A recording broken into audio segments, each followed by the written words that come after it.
ரிஷிவன் என்பது மக்களுடைய நீண்ட கால கோரிக்கைப்படி 6 கோடி 50 லட்சம் ரூபாய் மதிப்பீட்டில் புதிய ஊராட்சி ஒன்றிய கட்டடம் கட்டப்படும். புதிதாக அமைக்கப்பட்டுள்ள உளுந்தூர்பேட்டை அரசு கலை மற்றும் அறிவியல் கல்லூரிக்கு 18 கோடி ரூபாய் மதிப்பீட்டில் புதிய கல்லூரி கட்டடம் கட்டப்படும். உளுந்தூர்பேட்டை வட்டத்தில் உள்ள சேந்தநாடு கிராமத்தில் 50 ஏக்கர் பரப்பளவில் புதிய சிட்கோ தொழிற்பேட்டை 10 கோடி ரூபாய் மதிப்பீட்டில் அமைக்கப்படும்.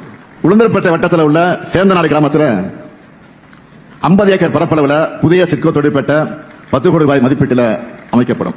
சங்கராபுரம் பகுதி பொதுமக்களுக்கு பயனளிக்கக்கூடிய வகையில் புதுப்பாலப்பட்டு கிராமத்தில் 18 கோடி 50 லட்சம் ரூபாய் மதிப்பீட்டில் புதிய துணை மின் நிலையம் அமைக்கப்படும். சின்னசேலம் வட்டத்தில் 3 கோடி 90 லட்சம் ரூபாய் மதிப்பீட்டில் புதிய தீயணைப்பு மற்றும் மீட்பு பணிகள் நிலைய கட்டடம் கட்டப்படும். திருக்கோயிலூர் பகுதி விவசாயிகளுடைய நலனுக்காக அரியூர் கிராமத்தில் 5 கோடி 4 லட்சம் ரூபாய் மதிப்பீட்டில் சேமிப்பு கிடங்குகள் அமைக்கப்படும். கல்வராயன் மலைப்பகுதி பழங்குடியின மகளிர் பயன்பெறக்கூடிய வகையில் மகளிர் விடியல் பயணம் திட்டம் விரிவுபடுத்த புதிதாக அமைக்கப்பட்ட கள்ளக்குறிச்சி மாவட்டத்துக்கு 120 கோடி ரூபாய் மதிப்பீட்டில் ஒருங்கிணைந்த நீதிமன்ற வளாகம் மற்றும் குடியிருப்புக்கு அமைக்கப்படும். அறிவிப்பு நிறைய படிச்சு தொண்டை வந்து